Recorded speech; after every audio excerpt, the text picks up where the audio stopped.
मेरे पास जो भी 18 लीटर की, 25 लीटर की, 22 लीटर की जो भी गायें हैं जी। इनकी कॉस्ट लगभग लाख रुपए तक चली जाती है। तो हम तो सरकार से समर्थन चाह रहे थे, लेकिन हमें वहाँ से मतलब ऐसा कोई समर्थन नहीं है कि हम तो जी बिल्कुल नुकसान का सौदा है। ये है कि अगर आप 2 पशु से भी स्टार्ट करते हैं तो वही 2 पशु आपके आने वाले 2 से ढाई साल में डबल हो जाएंगे। 15-1600 रुपए का इंश्योरेंस आज 6 से 7 हज़ार रुपए का हो गया।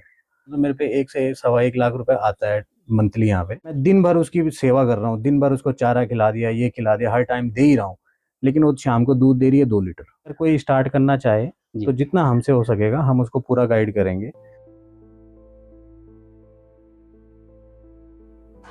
नमस्कार, प्रणाम।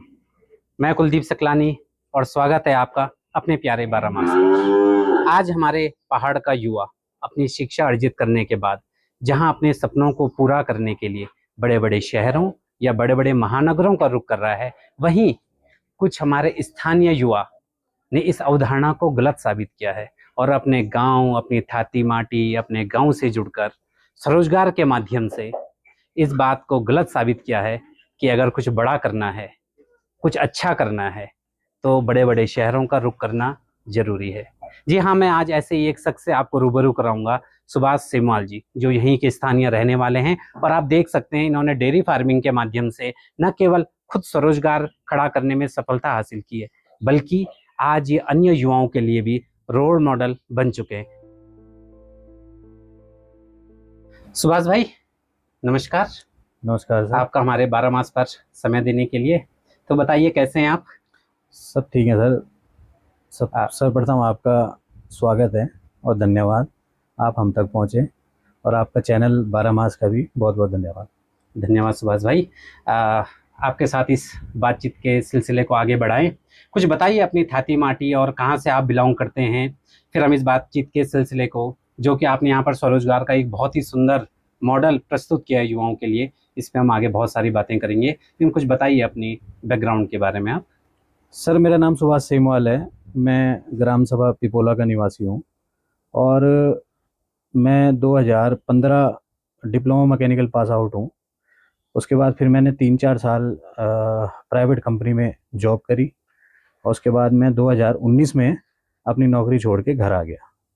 उसके ऐसी थोड़ा माफ़ी चाहूँगा, ऐसी क्या परिस्थितियाँ रही कि इतना अच्छा एजुकेशन लेने के बाद तो हमारा युवा चाहता है कि वो अच्छे शहरों का रुख करे वहाँ पर, क्योंकि काफ़ी अपॉर्चुनिटी भी मिलती हैं, लेकिन आप कह रहे हैं कि इतनी हाईली एजुकेशन लेने के बाद आप वापस अपने गाँव आ गए। क्या कुछ ऐसी परिस्थितियाँ क्या बनी, कुछ बताना चाहेंगे आप? सर सर्वप्रथम मैं ये बोलूँगा कि अगर हम किसी कंपनी में काम करें, किसी भी प्राइवेट सेक्टर में, तो हम अपनी जवानी दूसरे को दे रहे हैं। सबसे बड़ी बात तो ये है, अगर हमने अपनी जवानी में यहाँ पे अपनी धरती पे अपनी जो जन्मभूमि है उसके लिए काम नहीं करेंगे तो कौन करेगा। आजकल हमारे पहाड़ में ज़्यादातर लोग ऐसी हैं जो अपनी रोजी रोटी कमाने के लिए पलायन कर चुके हैं या बाहर बड़े शहरों में जा चुके हैं, और यहाँ पे युवा की संख्या लगभग जीरो के समान है। तो इस करके मैंने सोचा कि जब मैं 2019 में वापस आया जी। तो मैंने सोचा कि मैं अपने घर पे रह के कुछ ना कुछ स्वरोजगार करूं। तो 2019 में जब आप कह रहे हैं आपके मन में ख्याल आया पहली बार स्वरोजगार का, तो ठीक, अगर मैं सही हूँ तो 2020 में, क्योंकि आप भी जानते हैं कि कोरोना ने कैसे वैश्विक महामारी का रूप लिया था और बड़े बड़े उद्योग उस समय धराशायी हो गए थे, और आपने ऐसे टाइम पे इस रोजगार को करने का सोचा कि जिसके ठीक बाद एक बहुत बड़ी आर्थिक मंदी से केवल हमारे देश को नहीं बल्कि विदेशों की ताकतें तक हिल गई थी। तो उस समय क्या मुसीबतें आई? इनिशियल फेस आपका रहा होगा, तो वहाँ पे बहुत सी चुनौतियों का भी आपको सामना करना पड़ा होगा, कुछ बताइए उसके बारे में। सर मैं जब 2019 में आया था तो मैंने पहले ये सोचा कि जो मेरा फील्ड है उसी में मैं काम करूं। इस करके जो हमारा निकटतम बाजार है घनसाली, वहाँ पे मैंने एक वर्कशॉप डाला 2 व्हीलर का। तो 2019 में जब मैंने चालू किया तो इतना पैसा भी नहीं था। उसके बाद 2019 में मैंने एक पीएमईजीपी से लोन लिया वर्कशॉप के लिए। तो उसको होते होते तब तक कोरोना आ गया, फिर वो थोड़ा बीच में डिस्टर्बेंस चला तो वो मेरा थोड़ा डिले हो गया। फिर उसके बाद जब 2020 में फाइनली वो सैंक्शन हुआ, उसके बाद से मैंने वो वर्कशॉप चालू किया 2019 नवंबर से, और उसको चलाते चलाते आज तक मेरे पास वो वर्कशॉप है, आज भी मैं उसको चला रहा हूँ। और बीच में मेरे दिमाग में ये बात आई कि जो ये गाड़ी घोड़े वाला काम है ये ज़्यादा लंबा नहीं है, क्योंकि नई नई टेक्नोलॉजी आ रही है। तो मैंने ये सोचा कि कोई ऐसा काम जोड़ा जाए जो लाइफ लॉन्ग हो, और वन टाइम इन्वेस्टमेंट लगी जिसमें। तो इस करके मैंने 2023 में ये डेयरी चालू करी और 2023 से अभी तक मैं इसको चला रहा हूँ। अच्छा, यानी कि इस कार्य को करने से पहले भी, अगर मैं सही आपको बात को समझ पाया हूं, तो स्वरोजगार की दिशा में आप कदम बढ़ा चुके थे। जी जी जी जो मेरे आपने अभी बताया मोटर मैकेनिक की शॉप जो भी जी आपने घनसाली में चलाई है, तो वो भी स्वरोजगार का ही एक हिस्सा अगर मैं जी मानूं। बहुत सुंदर, और आप तो प्रेरणा है ऐसे युवाओं के लिए। तो चलिए, हम अभी, क्योंकि आप यहाँ पर डेयरी फार्मिंग का काम कर रहे हैं, इनिशियल फेज में कितनी गाय आपके पास थी, और आज वहां से ये सफर चलते चलते आज कहाँ तक पहुंच चुका है? सर मैंने 10 अप्रैल 2023 में इसकी स्टार्टिंग करी थी। जी। उस टाइम मेरे पास 4 बड़ी गाय और 2 बछिया थी। उसके बाद मैं जब धीरे-धीरे मैंने काम किया, क्योंकि इनके साथ सबसे बड़ी दिक्कत है क्लाइमेट की। जी। और मैं इनको लेके आया था पौड़ी में, हमारे एक भाई साहब हैं नरेश सुंदरयाल जी, उनसे लेके आया था। तो वहाँ का क्लाइमेट और यहाँ का क्लाइमेट मिलता-जुलता क्लाइमेट है। जी। तो इस करके जब मैंने इनसे 6, 7, 8, 9 महीना मैं इनसे इनका पूरा एक्सपीरियंस जब मैंने लिया, उसके बाद मैं नीचे की क्लाइमेट की गाय लेके आया। तो प्रेज़ेंट में मेरे पास 6 बड़ी गाय हैं, बाकी बछिया हैं 8 और एक भैंस भी है। टोटल 21 पशु मेरे पे प्रेज़ेंट में है। अभी वर्तमान में 21 जी, पशु आपके पास हैं। जी। तो तकरीबन मैं जानना चाहूँगा, इनकी फीडिंग पे होने वाला खर्चा, जो लागत आती है, क्या वो ईज़िली आपको यहाँ पर प्रोवाइड हो रही है? क्योंकि देखिए, देहरादून या दिल्ली में अगर आप इस काम को करते हैं, तो वहाँ पे फैसिलिटी अलग प्रकार की होती है, जबकि गाँव की चुनौतियाँ अलग प्रकार की होती हैं। तो क्या कोई आपको, क्योंकि आप 2023 से करते-करते आप 2026 में आ चुके हैं, तो अब वेल सेटल में आपको मानो, या अभी भी चुनौतियों से आपको रूबरू होना पड़ रहा है? सर डे बाय डे चुनौतियाँ तो आती रहती हैं, लेकिन स्टार्टिंग में ये था कि कहीं हमारे पास चारे का प्रबंधन नहीं था। फिर पहाड़ में ये है कि संसाधन जोड़ना टफ़ है जी। और खर्चा भी ज़्यादा है, कंस्ट्रक्शन कॉस्ट ज़्यादा है। जी। तो जब मैं शुरू-शुरू में मैंने चालू किया तो दिक्कतें बहुत आई। हमारे पास साइलेज नहीं था और फिर हमने अगर 4 पशु पाल लिए तो उनके लिए, अब पशु अगर दूध दे, ना दे, उसको आपने चारा खिलाना ही खिलाना है या फीडिंग उसकी डेली होनी ही होनी है। तो उसके बाद हमें एक स्कीम का पता लगा, मुख्यमंत्री घसियारी कल्याण योजना। जी, जी, जी। उसके बाद हमने उससे अपनी समिति से साइलेज मंगाना चालू किया, फिर वो हमारे पास आया। फिर धीरे-धीरे हमने ये किया कि आस-पास जो हमारे पास खेत है थोड़ा बहुत उनमें भी चारा उगाया, तो अभी तक वो चल रहा है। किस नस्ल की आपके पास जो ये गायें हैं, एक वैरायटी की हैं, या मुझे लग रहा है काफ़ी वैराइटीज़ की गाय जो मैं भी प्रैक्टिकली ग्राउंड लेवल पे देख के आया हूँ।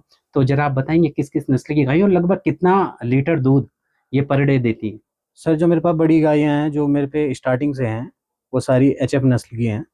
तो उनका प्रोडक्शन लगभग 15 प्लस की सारी हैं, कोई 22 तक की पर भी डे? Per day. जी। और कुछ गाय 1-2 ऐसी भी हैं जो 22-23 लीटर तक भी जाती हैं। और जो मेरे पास छोटे बच्चे हैं अभी 3 साल के, वो मेरे पास, उसके बाद मैंने ये भी सोचा कि अगर हम एचएफ पे ही काम करते रहेंगे जी। या दूध के पीछे ही भागते रहेंगे और अपनी लोकल ब्रीड को हम मतलब कैसे सपोर्ट करें। तो इस करके मैंने, जो मेरे पास बछियाँ हैं उनको मैंने रेड सिंधी से क्रॉस करवाया। तो जो मेरे ओह! पास बछियाँ हैं वो एचएफ रेड सिंधी क्रॉस हैं और कुछ 2 बछियाँ मेरे पास ऐसी भी हैं जो एचएफ जर्सी क्रॉस है। वाओ! इसका मतलब आपने टेक्नोलॉजी का भी काफ़ी अच्छा, क्योंकि आपने अभी पहला अपना बैकग्राउंड जब बताया था, हाइली एजुकेटेड आप हैं, तो उसका टेक्नोलॉजी का फ़ायदा आपने स्वरोज़गार में उठाया, ऐसा मैं समझ पा रहा हूँ। तो आप मुझे बताएँगे सिमाल जी, तकरीबन पर डे, क्योंकि आपने बताया कुछ 15 लीटर दूध पर डे दे रही हैं, कुछ 22 भी दे रही हैं। तो 1 दिन का मिल्क का जो आपका प्रोडक्शन है, तकरीबन कितना लीटर है? तकरीबन सर मेरे पे आजकल 80-82 लीटर के आसपास है, जो डेली का निकलता है। उसमें से मैं लगभग 75 से 76 लीटर या 78 लीटर के समथिंग मैं मार्केट में बेच देता हूँ, मार्केट आपका नज़दीकी घनसाली? घनसाली में। जी। जी। तो ये आप पर्टिकुलर किसी शॉप में आप जाकर देते हैं, या पर्टिकुलर घर-घर जाकर, जैसे एक परंपरा होती है कि भई हम घर जाकर ही देंगे, किस प्रकार से आप मैनेज करते हैं? कुछ लोग सर घर-घर वाले भी हैं, जी। जिनको, जो अपने घर से मतलब मेरी शॉप से ही उठा के लेके जाते हैं और एक डेयरी भी है हमारे पास में वहीं पे, जी। तो कुछ दूध हम उनको भी दे देते हैं डेली। तो मैं ये मानूँ कि शिवमाल जी का आज जो कारोबार, जो सेटअप है, बिल्कुल चंगा, सब कुछ बढ़िया। इनिशियल फेज़ में चैलेंज थे जो आपने बताई हैं, जी। लेकिन अगर आमदनी पे मैं जाऊँ, तो मंथली आपका जितना इन्वेस्टमेंट आपका, क्योंकि काफ़ी खर्चा भी इनके साथ होता होगा, काफ़ी कॉस्ट होती होगी, तो सब अगर लागत आपकी हटा दी जाए, तो अगर मैं मुनाफ़े की तरफ, क्योंकि जो युवा इस वक़्त देख रहे हैं, वो ये जानना चाहेंगे, भई ये तो बताइए कि जेब में 2 पैसा बचना भी है या नहीं? गाँव में रह के अगर अपना कुछ स्टार्टअप या रोज़गार करना है, तो तकरीबन अगर आप बताना चाहें? सर इसमें ये है कि अगर कोई आदमी इस काम को कर रहा है, अगर वो खुद ही इन्वॉल्व है, मतलब सब कुछ खुद करता है या अपना चारा उगाता है, तो मेरे हिसाब से वो फर्स्ट ईयर ही में ही प्रॉफिट पे आ जाएगा। ओह। लेकिन मेरे साथ ये है कि मेरे पास वर्कशॉप भी है, तो इसलिए मैं दिन का समय यहाँ पे नहीं दे पाता। मेरे पास 2 वर्कर हैं जो काम करते हैं यहाँ पे।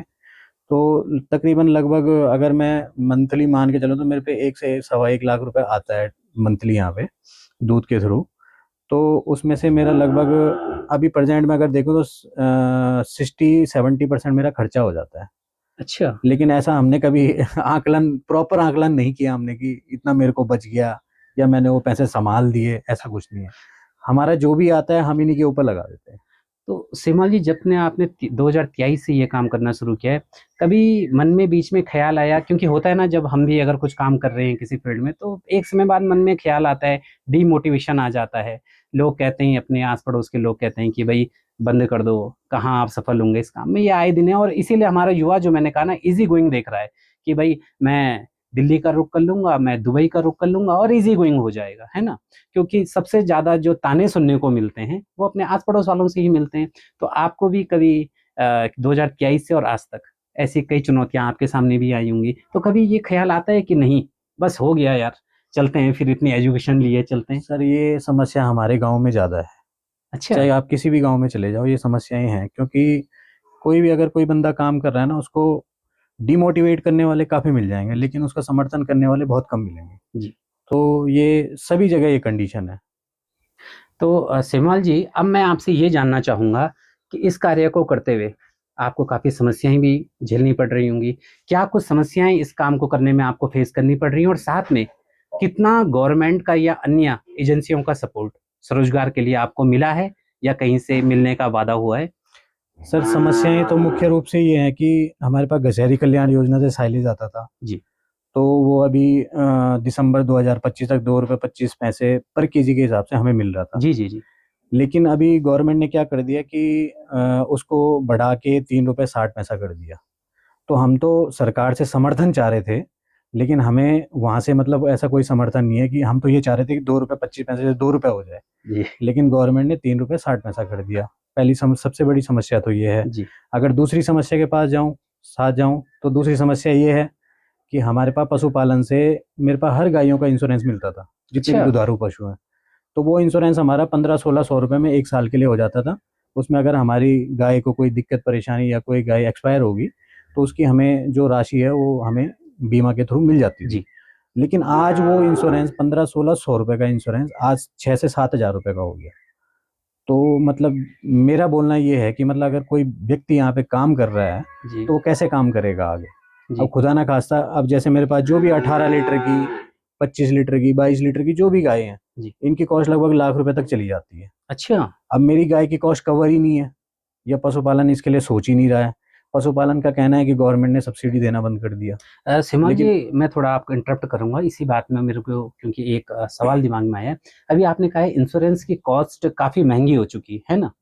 तो तकरीबन आपने कहा है 6000 के आस-पास इसकी कॉस्ट इंश्योरेंस की जा रही है। और भगवान ना करे, क्योंकि भाई डेयरी फार्मिंग है ना? जोखिम तो हर कार्य के साथ बंधा होता है। भगवान ना करे यदि किसी आपदा की दृष्टि से, क्योंकि पहाड़ में आपदाएँ आए दिन आती हैं, या नेचुरल डेथ भी पशुओं की हो जाती है। अगर 2-3 पशुओं का ऐसा, भगवान ना करे, कोई ऐसा केस आपके साथ हो जाता है, और इंश्योरेंस क्योंकि इतना महँगा हो चुका है, तो ये जहाँ प्रॉफिटेबल कह रहे हैं, तो ये तो उल्टा नुकसान का सौदा ना बन जाए? जी, बिल्कुल नुकसान का सौदा है। इस करके मेरे पास एक गाय एक्सपायर हुई थी अभी कुछ टाइम पहले। जी। तो उस टाइम हमारे पास उसका इंश्योरेंस था, बीमा था, सब कुछ था, तो मेरे को उसकी कीमत वापस मिल गई थी। जी। तो मैं उस कीमत में दूसरी गाय खरीद के लेके आ गया। लेकिन अच्छा। अभी वो हमारे पास नहीं है, वो सुविधा हमारे पास नहीं है। पशुपालन वाले कह रहे हैं 6,000 रुपए का इंश्योरेंस है। अब मेरे पास इतने पशु हैं, 7 पशु दुधारू हैं। अगर मैं इनका 6,000 रुपए के हिसाब से इंश्योरेंस करने लग जाऊँ, तो फिर इनको खिलाऊँगा क्या? बिल्कुल, बिल्कुल, पूरी तरह सहमत हूँ। और सिमर जी, साथ में ये भी मैं जानना चाहूँगा आपसे कि जो युवा अभी 12 मास पर मुझे और आपको देख रहा है, सुन रहा है, उसके मन में क्यूरियोसिटी आएगी कि यार क्यों ना मैं भी पलायन करने के स्थान पर अपने गाँव में रह के ऐसे ही इसी मॉडल को अपनाकर स्वरोजगार करूँ। तो आप उनको क्या टिप्स देना चाहेंगे? इनिशियल फेज़ में किन चुनौतियों का सामना करना पड़ सकता है? और कितना वो एक्सपेक्ट करें अपनी आमदनी के लिए कि भई हाँ, अगर हम शुरुआत 2-3 गाय या 2-3 भैंस से करते हैं, तो कितने समय बाद हम ये रेशो मान लें कि ये जो उनकी मेहनत है इनिशियल फेज़ की, वो उनको आमदनी में कन्वर्ट होके दे देगी? सर ये जो काम है, अगर आप गाय से स्टार्ट करना चाह रहा है कोई काम, तो उसमें ये है कि अगर आप 2 पशु से भी स्टार्ट करते हैं तो वही 2 पशु आपके आने वाले 2 से ढाई साल में डबल हो जाएंगे। तो मतलब जो आप शुरू में आपने 2 पशु का खर्चा किया था, वही आपको आगे उनकी बढ़ोतरी अपने आप ही होती जाएगी। तो ये नहीं है कि मैं अभी 2 पशु ले आ गया, फिर उसके बाद 4 पशु और ले आया, ऐसा इसमें कुछ नहीं है। अच्छा। अगर आप, लेकिन हमारे गाँव गाँव में ये है, ज़्यादातर लोग काम तो कर रहे हैं, कुछ लोग काम कर रहे हैं, जी। लेकिन स्केल पे काम नहीं कर रहे। अब अगर मैं एक, मेरे पास भैंस है या गाय है, अब मैं दिन भर उसकी सेवा कर रहा हूँ, दिन भर उसको चारा खिला दिया, ये खिला दिया, हर टाइम दे ही रहा हूँ, लेकिन वो शाम को दूध दे रही है 2 लीटर। ओह! तो मतलब हमारे जो लोग कर रहे हैं उनको बढ़िया ब्रीड पे काम करना पड़ेगा। जब आपको उतनी ही मेहनत में 10 लीटर तक मिल सकता है, तो आप 10 लीटर वाला पशु क्यों नहीं रखते? बिल्कुल, बिल्कुल। अच्छा शिवमल जी, क्योंकि इतना बड़ा आपने क्योंकि स्वरोज़गार कर दिया है, तो यहाँ पे मैन पावर की भी आपको ज़रूरत होती होगी। तो जी। तकरीबन कितने लोग अभी आपके साथ जुड़े हैं इस काम में? सर मेरे पास फिलहाल 2 लोग हैं जो यहाँ डेयरी पे काम कर रहे हैं। जी, मूल यहीं के रहने वाले? नहीं, नेपाली मूल के हैं। तो आप जब रोज़गार कर रहे हैं, स्वरोज़गार कर रहे हैं, तो बेटर होता है कि हैं 2-4 स्थानीय लोगों को अगर काम देते? सर असल में दिक्कत ये है कि जी, जो हमारा युवा है ना, जी, हमारे युवा को या तो सरकारी नौकरी चाहिए और बिल्कुल। या तो इसको बिल्कुल व्हाइट कॉलर जॉब चाहिए, जी, जहाँ हाथ गंदे ना हो, पैर गंदे ना हो, कपड़े गंदे ना हो। हमारी युवा की ये सोच है, इसलिए सारे युवा हमारे यहाँ से पलायन कर गए। और पहाड़ में पलायन तब तक नहीं रुकेगा, या तब तक हम इसको, अब रिवर्स प्लान आयोग काम कर रहा है। जी, परसों उनका जी, 24 तारीख का मीटिंग भी थी वहाँ पे, नई टीम, हम भी वहाँ पे गए थे। तो वहाँ पे जो मैक्सिमम जो मैंने लोग देखे, उसमें से 80% लोग थे 50 प्लस के, ओह! लेकिन उसमें युवा मात्र 10 से 15%। मैं तो ये कहता हूँ, जब तक हमारा सिस्टम, हमारी सरकार युवा को वापस यहाँ नहीं लेके आएगी ना, बिल्कुल। तब तक यहाँ पलायन नहीं रुकेगा। तो जो हमें देख रहे हैं शिवमल जी, जो बच्चे करना चाह रहे हैं डेयरी फार्मिंग में, उनको अगर आप कुछ 2-4 टिप्स देना चाहें, तो वो क्या होंगी? सर टिप्स ये है कि अगर कोई स्टार्ट करना चाहे, जी, तो जितना हमसे हो सकेगा हम उसको पूरा गाइड करेंगे। अगर कोई करना भी चाहता है तो मेरे पास 3-3 साल की बछिया तैयार है। अगर कोई ये भी चाहता है कि मेरे को कम से कम अमाउंट में स्टार्ट करना है, तो मेरे से बछिया भी ले सकता है। जी, मैं उसको देने के भी लिए तैयार हूँ। उसने क्या करना है, ले जाएगा, 9 महीने उनकी सेवा करेगा, एआई करवाएगा, 9 महीने बाद वो अपना रिजल्ट देंगी उसे। लेकिन अगर कोई करने के इच्छुक हो तो। एक अंदर से क्या होता है जब किसी ऐसे यूथ के साथ बैठो जो एक्चुअल में ग्राउंड लेवल पर इस प्रकार का काम कर रहा हो, तो खुद भी मोटिवेशन मिलती है। और सर जो गवर्नमेंट और सिस्टम की गाइडलाइन है ना, जी, वो हमारे पहाड़ को देखते हुए भी सटीक नहीं बैठती है। अभी मैंने जिला स्तर पे एक गोबर गैस प्लांट की डिमांड रखी थी कि हमें एक गोबर गैस प्लांट चाहिए। तो उसमें मेरे को किसी साहब का फ़ोन आया, तो हमें ये बोलते हैं कि आपका जो ये गोबर गैस प्लांट है सामूहिक रूप में लगेगा।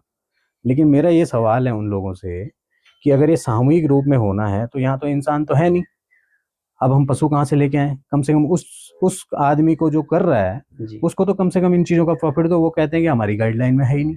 जी। तो ये गाइडलाइन बनाने वाले कौन है? ओह! वेरी गुड, सीधी-सी बात है। वेरी अब गुड अगर क्वेश्चन। पलायन आयोग काम कर रहा है, पलायन आयोग काम कर रहा है देहरादून में बैठ के, यहाँ किसी को पूछने को तैयार ही नहीं है। अब जो लोग, सपोज़ मैं कर रहा हूँ या कोई और भी कर रहे हैं काम, तो कम से कम उनके पास तो आयोग आए कि जी, भाई आप यहाँ पे काम कर रहे हो, क्या दिक्कत आ रही है, क्या समस्या आ रही है? उनको तो पूछे, उनका सब कुछ वहीं चल रहा है। तो ऐसे में कैसे रुकेगा पलायन? बिल्कुल। और मुझे तो सच बताऊँ शिवमल जी, आज तक जब मैं बाहर से इस प्रकार किसी को रोज़गार करते हुए देखता था ना, तो मुझे लगता था यार बहुत आसान है ना? स्वरोज़गार ही तो करना है। गए 2-4 गाय या भैंस परचेज़ करके लाए और आमदनी शुरू। लेकिन अभी आपसे बात करके जो आपने एक्चुअल मुद्दों पर अभी ज़िक्र किया, ग्राउंड लेवल की जो आपने बातें की हैं, साइलेज का जो आपने मुद्दा उठाया है, वो इंश्योरेंस का आपने मुद्दा उठाया, वो वाक़ई में सोचने वाला तो है स्वरोज़गार की दिशा में, है ना? और अच्छा लगा आज आपसे बात करके, आपने समय निकाला। और मैं विश करूँगा कि आप, जो आपका ये सफ़र शुरू हुआ है 2-4 गायों से और आज 21 गाय तक यहाँ पहुँच चुका है, आप अपने जैसे अपने गाँव में 2-4 युवा और तैयार करें। इससे जहाँ पलायन भी रुकेगा और लोगों को मोटिवेशन भी मिलेगा कि देखिए भाई, अगर सेमवाल जी कर सकते हैं, तो हम भी कर सकते हैं, है ना? तो मैं आपका पुनः बहुत-बहुत धन्यवाद करता हूँ कि आपने धन्यवाद। 12 मास के लिए समय निकाला। और बस आपसे एक विश है कि जब भी कोई युवा आपके पास आए, बिल्कुल सर, तो आप हमारे उसको भी, दरवाज़ा उसके लिए है ना? हमेशा खुले हैं। अगर कोई करना चाहे, हम उसको ट्रेनिंग तक भी प्रोवाइड करवा देंगे। वो बहुत यहाँ पे आ सकता है, रह सकता है, देख सकता है किस तरीके से काम हो रहा है, सब कुछ। मतलब जब उसको अंदर, अपने अंदर फिर कॉन्फिडेंस आ जाए ना, जी। उसके बाद वो अपना काम जाके कर सकता है। जी, जी, जी, जी, बिल्कुल। तो सेमाल जी, आपने समय दिया, फिर से आपका एक बार बहुत-बहुत धन्यवाद। धन्यवाद।